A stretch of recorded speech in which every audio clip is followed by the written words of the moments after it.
Hello and welcome to this video for this month's total lunar eclipse, which will take place in Ashlesha Nakshatra. The lunar eclipse is going to be on the 31st of January. And for those of you who are not familiar with, what eclipses are, it's when a full moon or a new moon happens in close proximity to one of the nodes. Now, basically, when it's a full moon in proximity to one of the nodes, that creates a lunar eclipse.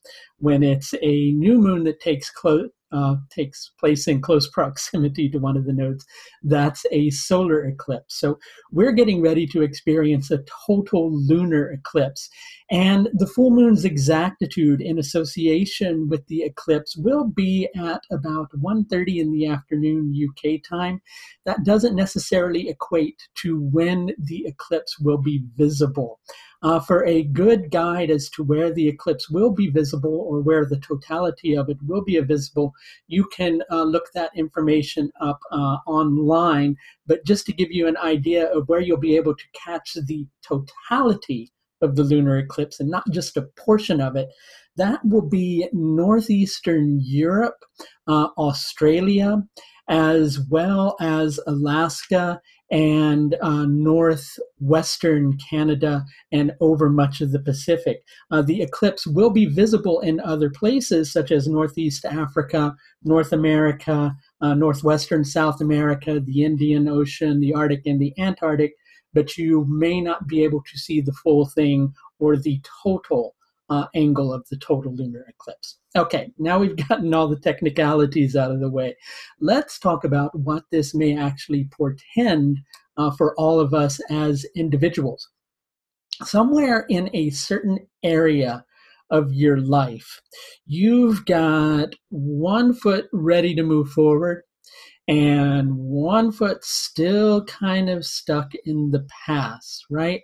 That foot that's kind of stuck in the past is kind of done with the past, but it's not really quite ready to shift forward to the future. Meanwhile, there's a lot of changes and transformations that are taking place within in order to prepare you for those coming changes. A lot of that is being brought on by Jupiter's position in Vishaka Nakshatra. In terms of this particular lunar eclipse and the Ashlesha part of it, it's like you're being pulled towards a particular change. And in order to get into the space where you're actually ready to go through that transformation, well, there's going to be a certain shedding of the skin that's going to need to take place. You're going to find yourself looking at your potential and looking at your potentials as well in terms of the direction that you need to take. But it is also going to require you summoning a certain amount of strength on your own particular part. Now, Ashlesha Nakshatra is a sharp nakshatra as well as a hard nakshatra, and it's also a jiva or an animal nakshatra. So it's going to require, this change is going to require some assertive action on your own part, and on many levels it may feel to you like the steps that you're taking are somewhat harsh. And people often get mistaken about nakshatras, and they think that when a nakshatra is harsh, that it's necessarily bad.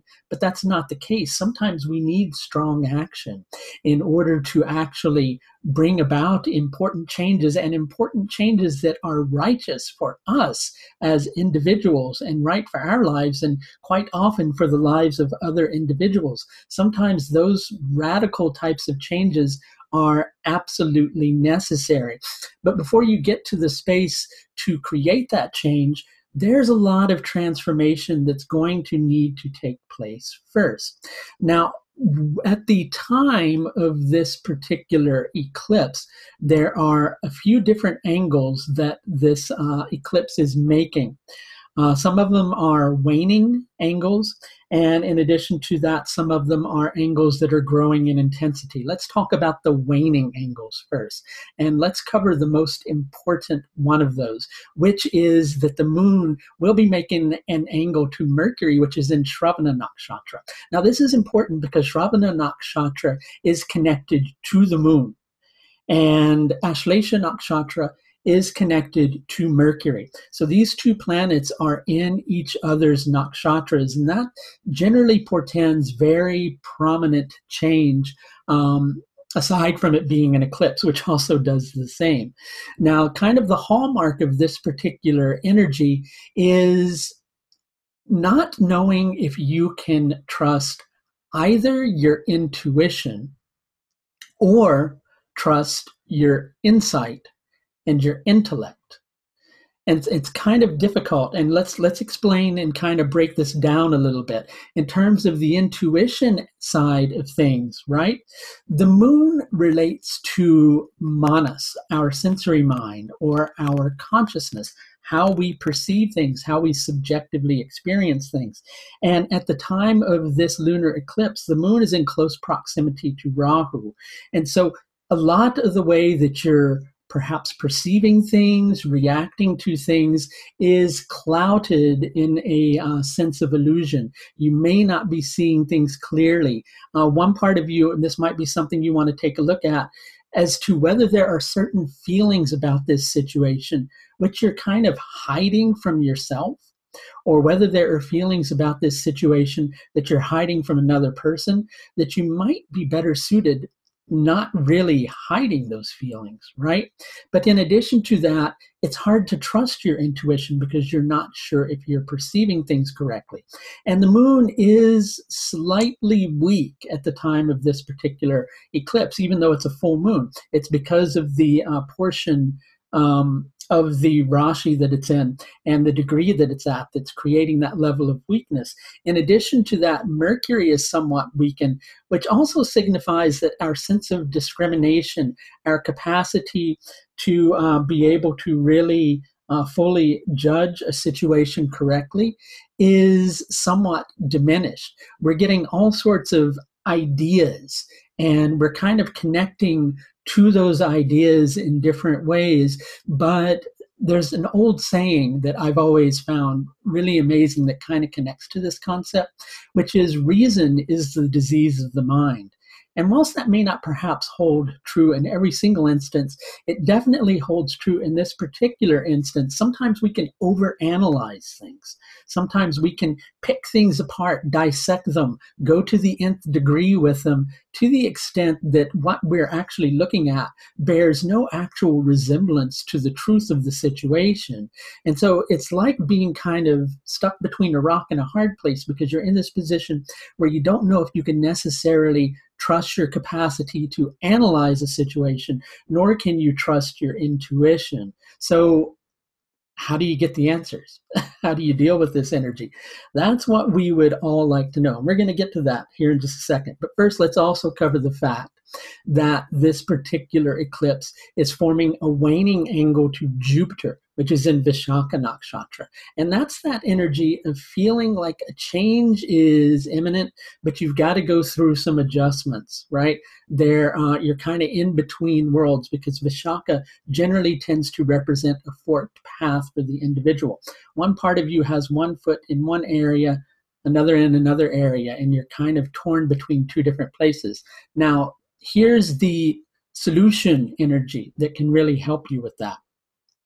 Even though Jupiter's energy can help too, and we're going to come back to that, which is the moon is also forming a waxing angle to Venus in Dhanishta Nakshatra. And basically, Dhanishta Nakshatra, following upon the heels of Shravana Nakshatra, and actually another name for Dhanishta Nakshatra is Shravishta, because it follows on from, on a certain level, from Shravana Nakshatra.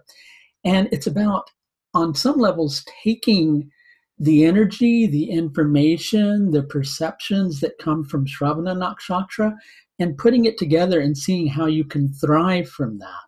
But when you can't trust that, what do you do? And another angle of Dhanishta Nakshatra is one of taking a look at everything that has brought you to this particular point.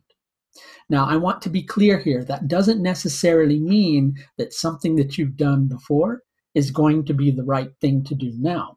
What it does mean is if you go through the process of reflecting upon where you've been And where you are now, something along the way is going to become clear.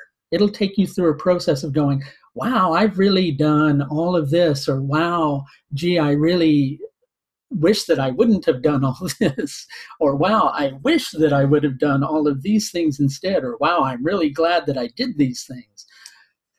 It'll take you through that whole process. It may make you relive a past moment in your life too, and take a look at that. And even though you can't regain that particular moment, you can place yourself in a position where you're enjoying your life again in a manner that you might have done before. But one of the precursors to understanding the solution and which direction you should actually turn involves reflecting upon the past. Venus, as I've said hundreds of times, I'll say it again though, Venus is the minister in material affairs. It gives us insight into how to live an enriched and enjoyable life. Now, Jupiter gives us the insight into how to live a spiritually enriched life. This moon is forming angles to both of those.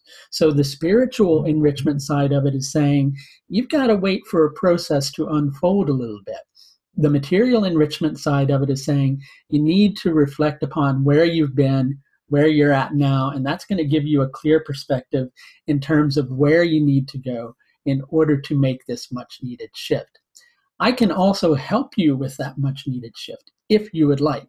And all you have to do, if you would like for me to do that, is to click the button that you're going to see at the end of this video, which will take you to my astrological services page, where you can schedule the astrological service of your choice in order to understand what this particular lunar eclipse is going to mean for you as an individual.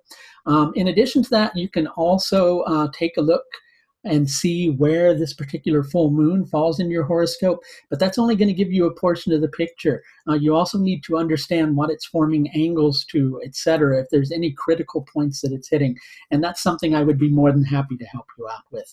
That's going to do it for this look at the lunar eclipse in Ashlesha Nakshatra, which takes place on the 31st of January 2018. Until next time, please do take the very best care of yourself. Bye now.